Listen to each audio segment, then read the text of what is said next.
Good morning, Internet. Today is Monday, February 25th, and today I have a couple things to talk about. First of all, thank you to the person who left a comment for me on one of my videos letting me know that there was an audio problem. So far I haven't really been going back and watching my own videos, probably something that I should be doing, not only to look for problems, make sure that there aren't any obvious issues, technical issues, but also to just see how I'm coming across and have some feedback to improve. But thank you for that comment. The audio problem is apparently two of my 24 videos or whatever now have chipmunk audio. The audio is sped up really fast, but the video is running at normal speed and looks fine. I've been recording all these videos in exactly the same way, using my webcam and Microsoft Movie Maker. I haven't changed any settings, just been doing everything vanilla, but those two videos for some reason are totally wonky. So I guess I'll just keep an eye on it for now. I've done some searching and I'm unable to find any reasons that this might be happening. If anybody else has any ideas, I'd love to hear about it.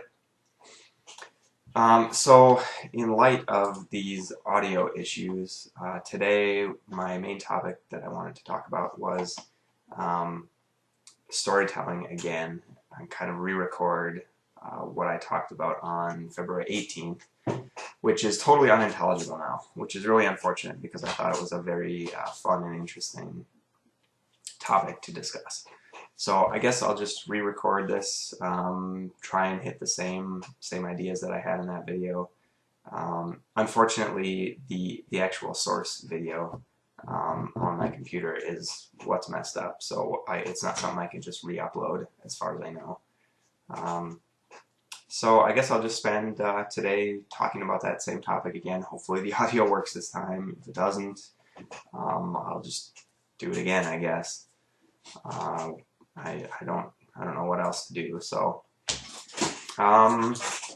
yeah. So last time I talked about on a previous video, this February 18th video, I talked about two kind of interrelated things. One is the idea of storytelling as a conversation between the storyteller and the audience. And number two, how that relates to storytelling in video games. Where I'd like to start with that is the idea that we usually differentiate video games as a narrative form from the rest of them by saying that it's interactive. It's an interactive media. And I came across some articles a while back that discussed this idea of storytelling as conversation, and they pointed out that all storytelling is interactive. The video games, their primary difference and their strength that they can bring to an audience is not interactivity. All storytelling is interactive. And what that means is that storytelling is a conversation between the storyteller and the audience. So the storyteller is, they're telling the story, they're giving you the narrative, they're describing visual images and feelings and situations, but it doesn't end there because the audience, their brain is busy constructing a world around those descriptions. And the world that a particular brain constructs in the mind of the listener, in the mind of the audience, is highly dependent on that person. That's why we have so many different interpretations of narrative media. People get different things out of different stories. Different things strike us as important or significant. Sometimes we think the story is about completely different things than somebody else. Your brain is, it's not just a one-way street either, because your brain knows that it's hearing a story. So not only is it taking a description of of the narrative and creating what to your brain is a real world inside your mind. But part of your brain also knows that this is a story, and it understands the conventions and the tropes of storytelling. It understands the structure of the story, the elements that go into it, common themes, common tropes, for a better word. And your brain expects these, and this helps your brain to follow along and to make sense out of the story. I think a good example of this is your standard action movies, where the plot from movie to movie, doesn't matter what genre it is, if it's kind of your classic action movie, it could be science fiction, it could be Western, it could be police show. The plot is almost identical from movie to movie. There are no surprises. And there might be little plot twists, but you actually expect the plot twists also, because they're a well cemented trope in those types of stories. We know who all the characters are right away. We don't have to have an explanation of who the hero is, who the villain is, who the backstabber that's gonna turn out to be nefarious, but you thought was a good guy at first. You come into it understanding exactly what story you're gonna get, which is interesting in and of itself, because we keep going to see those types of movies and stories in general. Fairy tales like Aesop's fables, they're very much the same way. We know already from the very beginning what's going to happen. They follow a very standardized format. And that can be kind of destructive for media sometimes. It makes the interactivity of the story much, much lower, because your brain has already decided what story it's gonna hear, and there's really not much for your brain to do after that. It's the same story. You might get nice visual images of its soundtrack, maybe actors that you like, but by and large, it elicits no response from you. So that's kind of the downside of this process, but there is a really, really interesting upside. And somebody who did that very, very well is Alfred Hitchcock, in particular in the movie Psycho. Now I'm going to talk about this movie and how it works. So if you have not seen Psycho, just stop the video here and go watch it on your own time and come back to this, because it's a movie that really shouldn't be ruined for anybody. I think it's something that should be seen fresh. It's a real masterpiece of filmmaking, and it deserves not to be spoiled. So I am gonna spoil it. It's gonna be spoiler heavy, so be forewarned. So the interesting thing you can do with these tropes is use them to manipulate your audience. You can lead the viewer, or the audience, down a certain path. Because the tropes are so well understood, your brain automatically goes there. And it constructs a whole world around these tropes. That again, from your brain's point of view, is just as real as the real world. Your brain is constructing all these structures in the mind, and people with good imagination, which maybe it's just everybody, you can leave the real world and slip into this imaginary world for a while.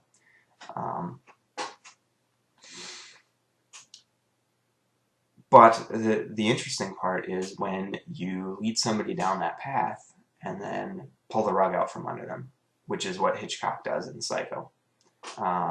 Now, most people might say that the real twist of Psycho comes at the very end.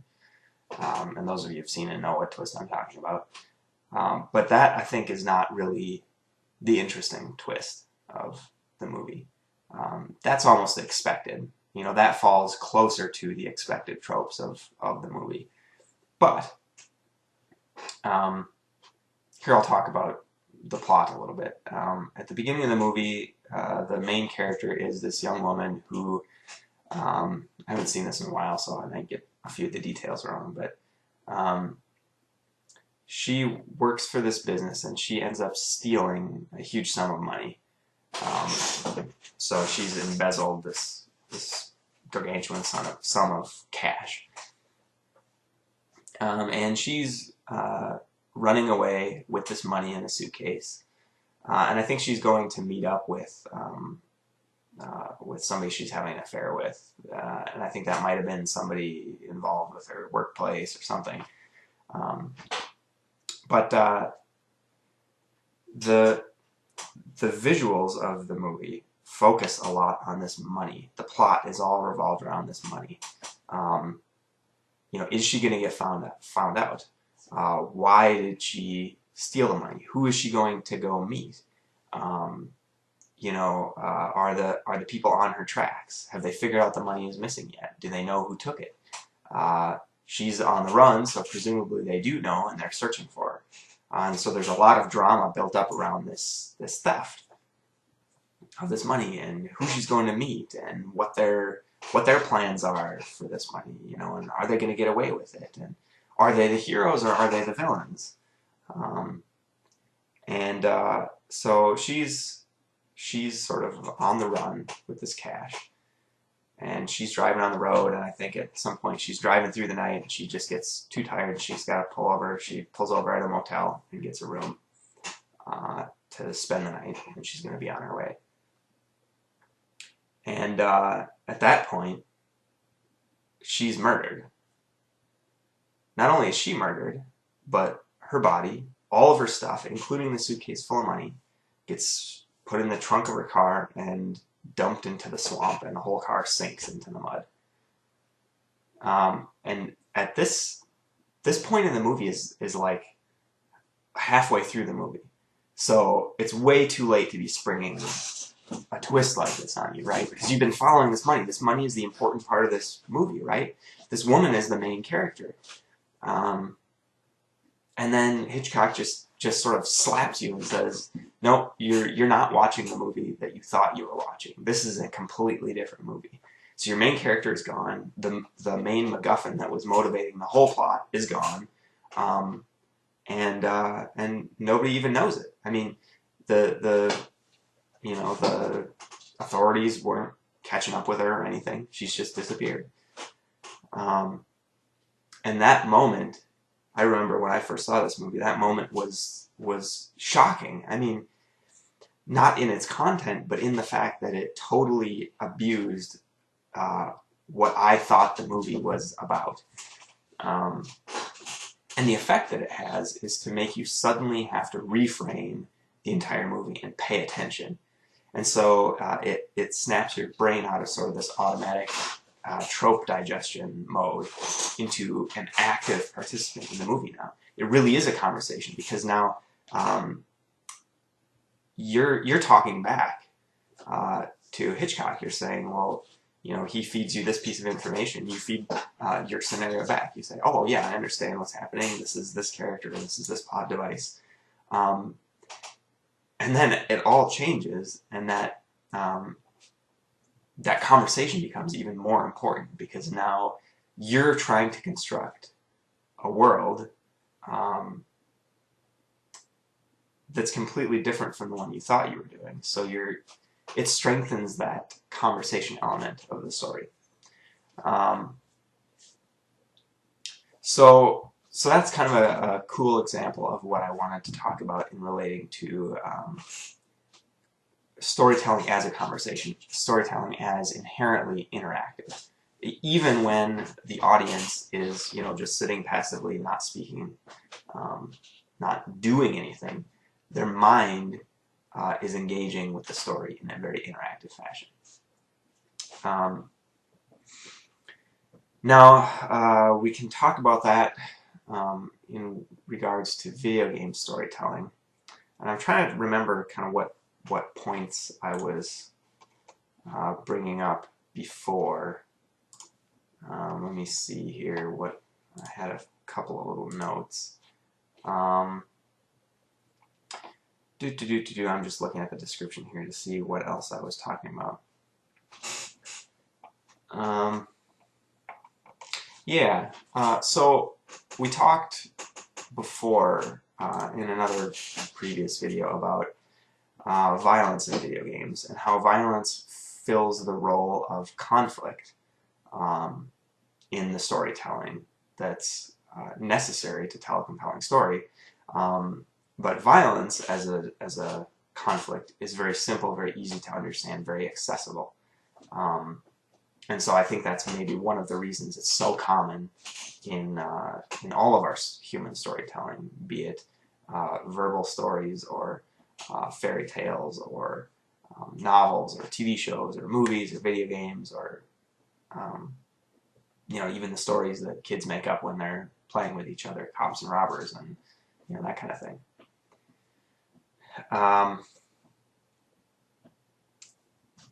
So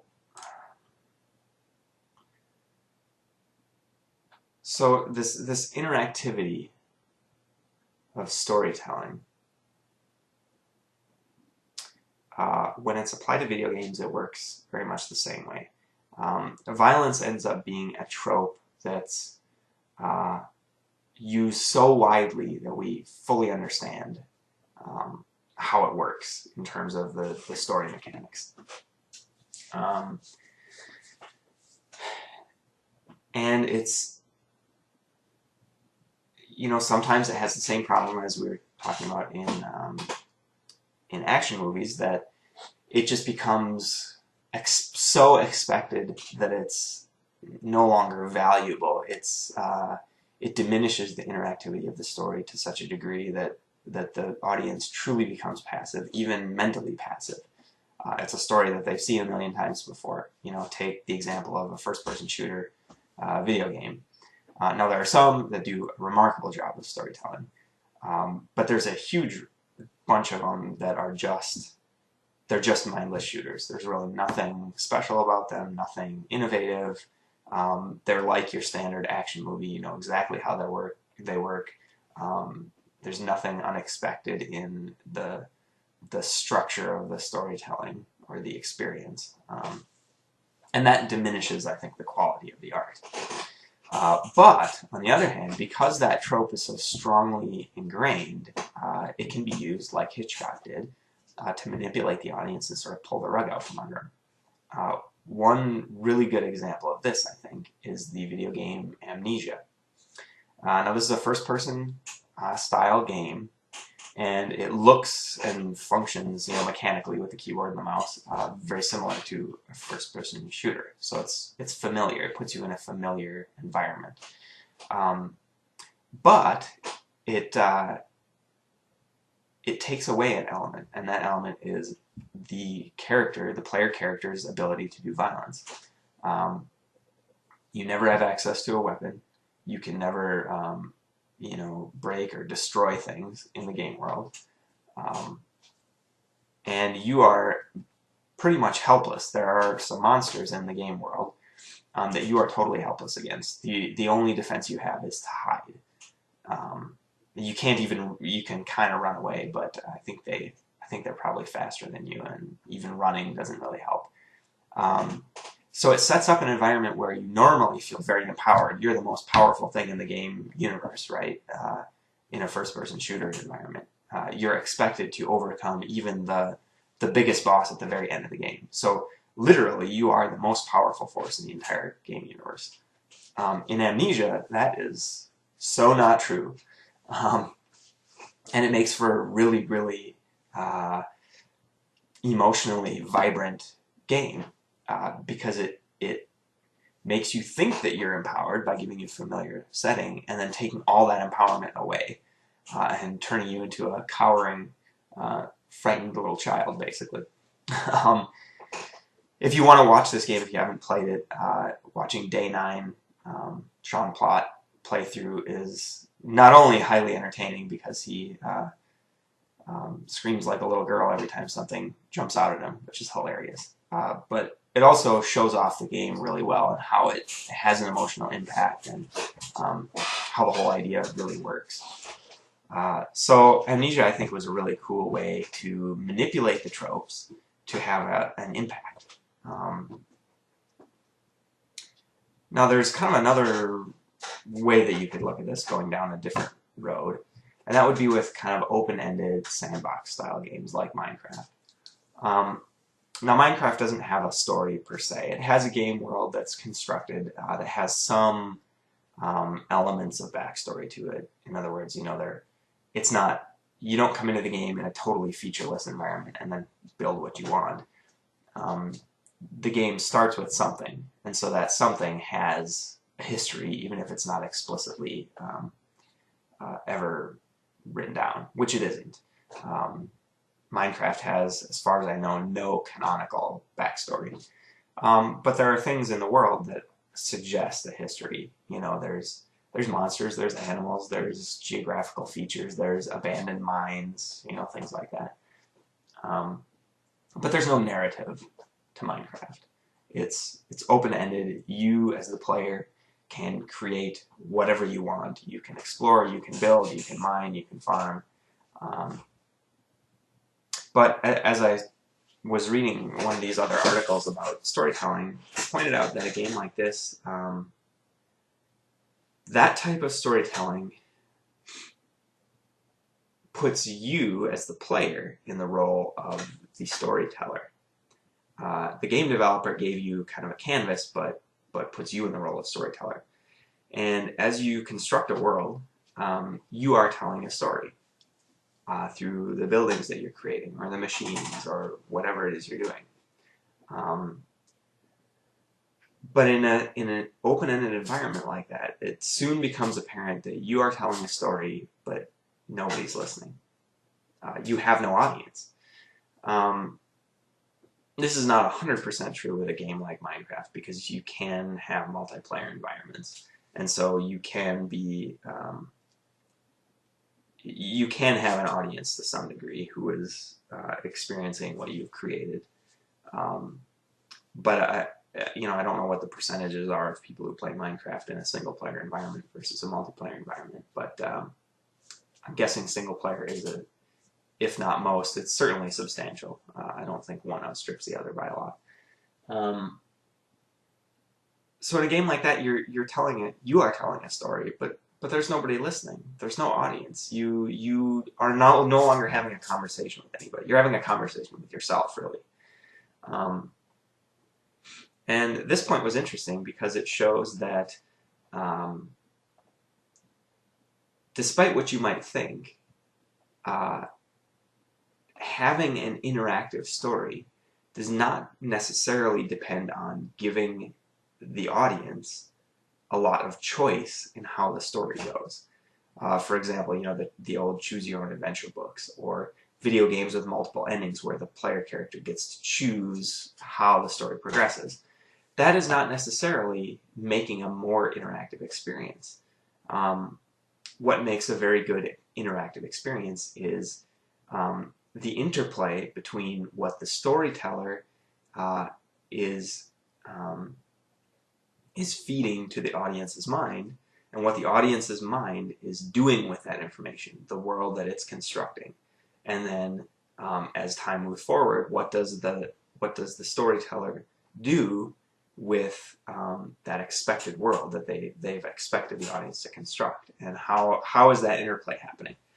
That is really the powerful interactivity of storytelling. And video games can do that sometimes, and sometimes don't. But there's nothing, in terms of the interactivity of the experience, video games really aren't unique. The fact that we push buttons and move a mouse and things happen on the screen, that's not really the special part of video games. So I think I'm going to leave it at that. I'm about 25 minutes. I really hope the audio worked this time. I recorded a test right before this that seemed okay. So I will leave it at that. I'll probably come back to this topic again in the future because it's something that I find very interesting, and there's lots and lots to say, especially if people are watching this and you want to comment on it. I would love to revisit this conversation with some ideas that you have about it as well. So we'll leave it at that. I hope everybody has a great Monday. I will amend the previous video on this topic to point to this one. And I should be back tomorrow with another video. I'll think of something interesting to talk about, I hope. And yeah, well, have a good one.